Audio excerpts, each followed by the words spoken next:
بەڵێ بەڕێزان دیارە کاردانەوەکان بەردەوامن و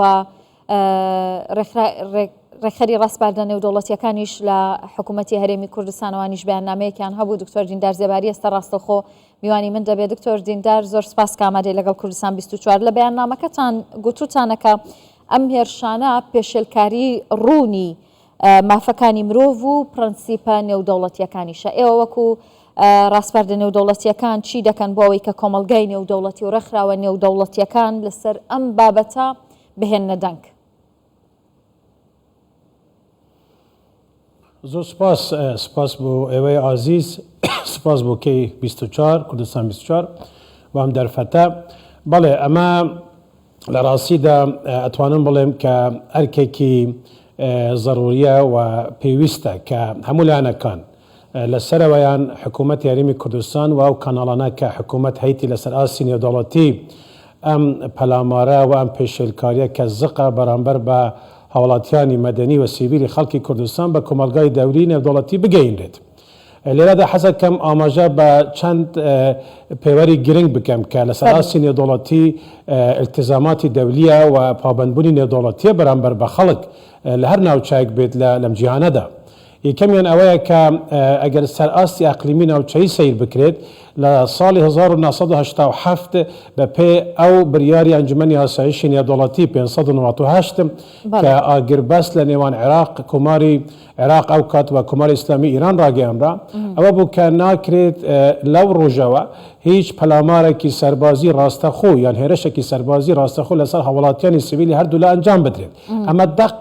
پێشێلکاریە بەرامبەر بەو ئاگربەستە کە ڕاگەیاندراوە بە پێی بریاری ئەنجومەنی ئاسایشی نێودەوڵەتی. ئەوی دوام ئێمە لە سەراسی کۆمەڵەیە گشتینەتەوەی گرتووەکان پەیماننامەیەک و پرەنسیبی کۆمەڵەی گشتینەتەوەی گرتووەکان هەیە بە ئەوەی کە ناکرێت هێزی سەربازی و پەلاماری سەربازی هاوڵاتیانی سیڤیل لە وڵاتێکی تر بدرێت. ئەمە ساڵی 1970 کە هەموو وڵاتانی دنیا پابەندن بە ئەوەی کە ئێدانە ئەم هێرشە بکەن، نەک تەنها داواکاریەکی عێراقی بێت. ئەوی سێم کۆمکاری وڵاتانی عەرەبی کە عێراق ئەندامە تێیدا ئەڵێت لە کاتی هێرشی بەم شێوازەیە دەبێ هەم قەرەبوو بکرێتەوە خەڵکی سیڤیلی ئەو ناو وڵاتەوە هەمیش لێکۆڵینەوەکە نەک لەسەر ئاسی نێوخۆیی بێت، لێکۆڵینەوەکە لەسەر ئاسی ناوچەوی نێودەوڵەتی بێت. لێرەدا پرسیار ئەمەیە کە پەیماننامە نێودەوڵەتیەکان ڕێککەوتنامە نێودەوڵەتیەکان بۆ نمونە پەیماننامەیان ڕێککەوتنامەی مافی مەدەنی و سیاسی کە ماف بە هاوڵاتیانی وڵاتان دەدات کە ئەوەی کە لە ئاشتیدا بێت و سەلامەتی جەستەیی و ژیانیان پارێزراوە بێت، ئەمانە هەموو پێشێل کراوە. یعنی ئەمە زەق پێشێلکاریەکی نێودەوڵەتیە و نەک تەنها ئەمن و ئاسایشی هەرێمی کوردستانی تێکدراوە، ئەمە ئەمن و ئاسایشی نێودەوڵەتی ئەقلیمی دەتوانن بەسەر ئاستی ناوچەیی و خودی عێراق و ناوخۆی هەرێمیشی تێکداوە. ئەمە پێچەوانەی ئەو پەیماننامە و ڕێککەوتنامەە کە کۆمەڵەی گشتینەتەوەی گرتوەکان لەسەری دانراوە. بۆیان ئەمە بەرپرسیارەتی عێراق نییە تەنها بەرپرسیارەتی دەکەوێتە سەرشانی وڵاتانی ئەندامی ئەنجومەنی ئاسایشی نێودەوڵەتی و هەروەها وڵاتانی ئەندام لە کۆمەڵەی گشتینەتەوەی گرتووە. دکتۆر پێم خۆشەیەک بێک باسی ئەوانە بکەین، چەند خاڵێکی گرنگت باس کرد. بۆ نمونە هەر ئەو بڕیاری ئەنجومەنی ئاسایشی نێودەوڵەتی ژمارە 598 کە بۆ ڕاگررتنی شەڕی نێوان ئاگربەستی شەڕی نێوان عێراق و ئێران بوو، ینی ئێستاوی کە ئێران کردوێتی پێشێلکردنی ئەم بڕیارەی ئەنجومەنی ئاسایشە، هەرێمی کوردستان دەتوانێت چی بکات بەرامبەر بە ئەم هێرشانەی کە ئێران ئەنجامیەدا بۆ سەر هەولێر؟ بەڵێ من کە لە دەستپێک باسی ئەو ژمارەك لە بریاری ئەنجومەنی ئاسایش و کۆمەڵەی گشتینەتەوەی گرتووەکان و کۆمکاری عەرەبی و حتا لەسەر ئاستی وڵاتان باسم کرد و ڕێککەوتنامەکان کە خودی عێراق ئەندامە و ئیران خۆی ئەندامە تێیدا، ئەمە زۆر وازەحەکە بەرپرسیارەتێکە ناکرێت کۆمەلگای نێودەوڵەتی چاوەڕێی عێراق بکات بەوەی عێراق لێکۆڵینەوەکی هەبێت لەم بابەتە. ڕاستە ئەمە گرنگە، بەڵام ئەمە بەرپرسیارەتێکی زەقی ئەنجومەنی ئاسایشی نێودەوڵەتیە، چونکە ئەمە متمانە بە یاسا نێودەوڵەتیەکان ناهێلێت، متمانە بە پرەنسیب و ڕێککەوتنامەکان ناهێلێت و ڕاستەخۆ ئیدعای وڵاتێک بە زقی بۆ هێرشی موشەکی لەسەر ژیانی هاوڵاتیانی سیڤیلی وڵاتێکی تر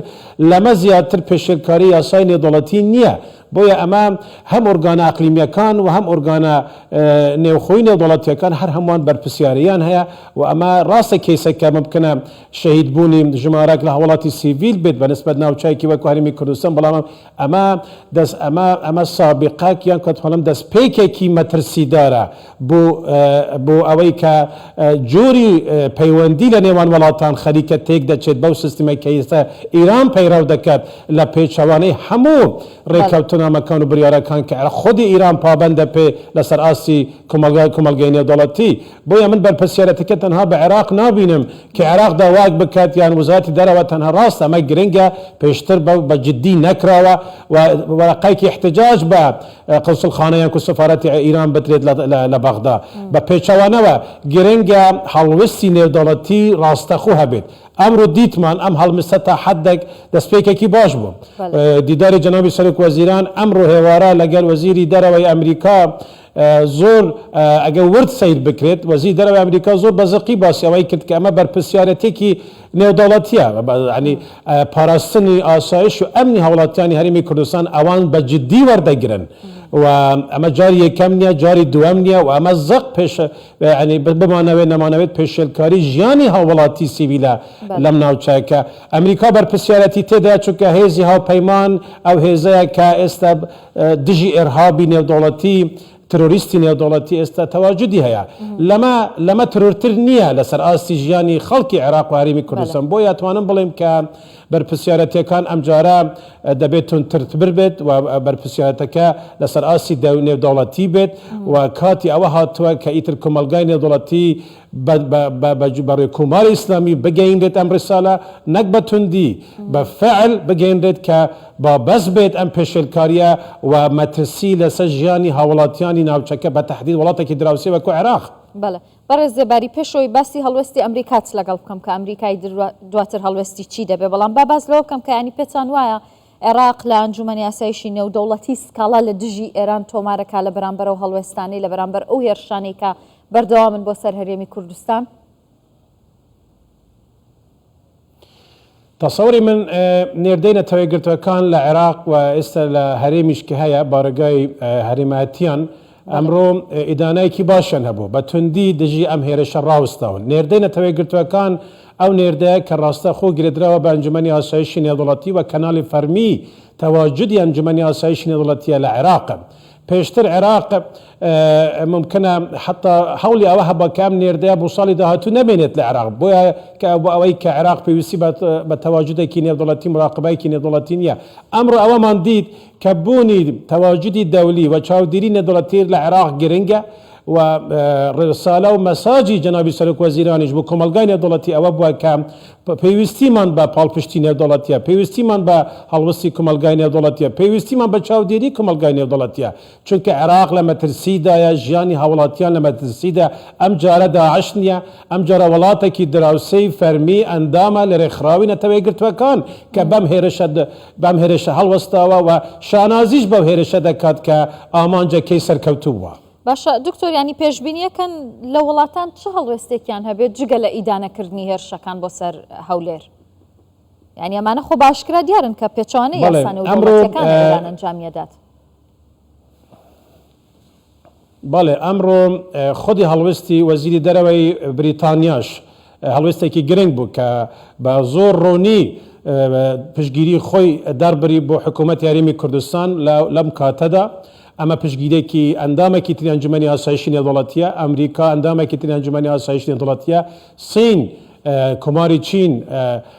پشتگیرێکی تری نێودوڵەتیە. ئەتوانم بڵێم ئەمجارە زیاتر ئەویستین لە ڕۆژ یەکەم ئەو هەڵویستەی ئەندامانی ئەنجومەنی ئاسایشی نێودوڵەتی. بۆیە تەسەوەرەکەم ئەم هەڵویستە زیاتر بێت، تونتر نەک تونتر بێت، بەرپرسیارەتر بێت. ئێمەش لای خۆمانەوە من لەسەر ئاستی نووسنگی ڕاستپەردە نێودوڵەتەکان و هەروە لەسەر ئاستی فەرمانگەی پەیوەندەکان دەرەوەش نوێنەرانی حکوومەتی هەرێم لە دەرەوەش هەر هەمومان خەریکین کەوەی کە ئەم واقعە ئەو ڕاستیە کە هەیە وەک خۆی بگەینێتە کۆمەلگای نێودوڵەتی و داوای هەڵوێست بکرێت لە کۆمەلگای نێودوڵەتی، نەکەوەی کە ئمە پێشتریش لجنه لێکۆڵینەوەمان هەبووە لە قەزیەی پێش ئەو پەلامارەی ئەم جارە کە پێشتر بوو خانووی سەرمایدارێکی تر لە هەرێمی کوردستان ئەم هێرشە ئەنجامدرا بەڕێ شێخ باس لەوەشدا هەم پەرلەمانی عێراق هەم لجنەی یاسایی عێراق هەم لجانی ئەمنیەر هەر هەمووان ئەوان دەرک بەوە هەرەمان دەرەنجامیان هەبووە کە بەڵێ ئەمە پێشێلکاریە ئیدعاتەکان ئەسڵ ئەساسی بوونیە بەڵام هەڵویستی نێودەوڵەتی متوازن نبووە لێرەدا ئەمڕۆ گرنگە کە تەواجودی جەناب سەرۆک وەزیران ئەمڕۆ لە دابۆس و ئەو کوبوونانە کە جەنابیان دەبێت لە ڕۆژانی داهاتوو تەسەوەرەکەم ئەمە دەستکەوتێکی زۆر گرنگە تەوازی لەگەڵ ئەو حەدەسەی کە ئەمڕۆ لە دوونێ لە هەولێر ڕوویداوە ئەمە دەستکەوتێکی گرنگە کە تەسەوەرەکەم مەساجی جەنابی سەرۆک وەزیران مەساجێکی ڕاستەخوو دەبێت و کاریگەریش دەبێت لەسەر ئاساسی دەرەنجامەکان بە تەسەوری ئێمە زۆر باشە دکتۆر ینی ئێستاش گوتت لە ڕاگەنراوەکەشتاندا هەیە کە دەڵێن پێویستە ئەنجومەنی یاساییش ینی هەنگاوی پێویست بگرێتە بەر ئێوە وەکو ڕێخەری ڕاستپاردنە و دەوڵەتیەکان چی ئەکەن بۆ ئەوە وەکو حکوومەتی هەرێمی کوردستان؟ بەڵێ داوای هەڵوێست ئەمە هەنگاوی یەکەمە بە توندی ئیدانەی ئەم کارەساتە یانکو ئەم پێشێلکاریە ئەمە دعمێکی معنەویە و پاڵپشتێکی معنەویە ئەمە لە ئەساسی هەموو دیبلۆماسیەتێکدا بەمەوە دەست پێ دەکرێت ئەوی دوام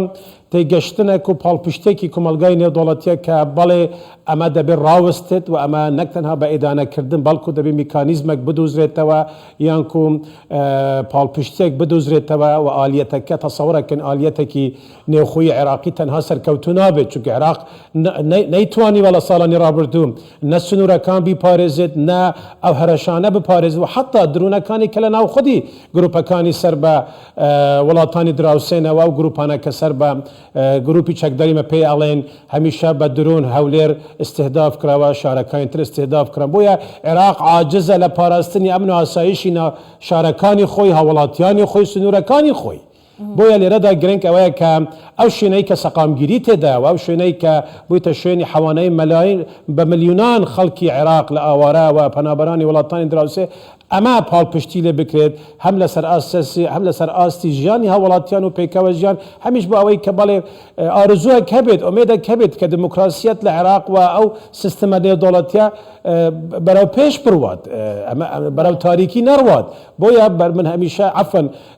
مەساجی ئێمە واضحە لە ئەو ئەدڤۆکاسیەی کە دەستمان پێ کردووە بەرپرسیارەتێکە پێویستە نێودەوڵەتی بێت و تەسەوڕەکەم بە پشتگیری پاڵپشتی وڵاتانی دوست ئەتوانم بڵێم کە ئەم جارە بۆ چۆن و ڕوونکردنەوەکان تەسەوڕەکەم بەوە ئاراستە دەکرێت کە بیر لەوە بکرێتە تکرار نەبێتەوە و نەک تەنها لێکۆڵینەوە ئەنجام بدرێت بەڵکو دەرەنجامەکە لە بەرژەوەندی ئاسایشی و سەقامگیری خەڵکی عێراق و هەرێمی کوردستان بێت. باشە دکتۆر ینی بلینکن لە کۆبوونەوەی لەگەڵ سەرۆک وەزیران لە دافۆس دەڵێت کە بەتونترین شێوە ئیدانەی هێرشکردنە سەر هەولێر دەکەین بەڵام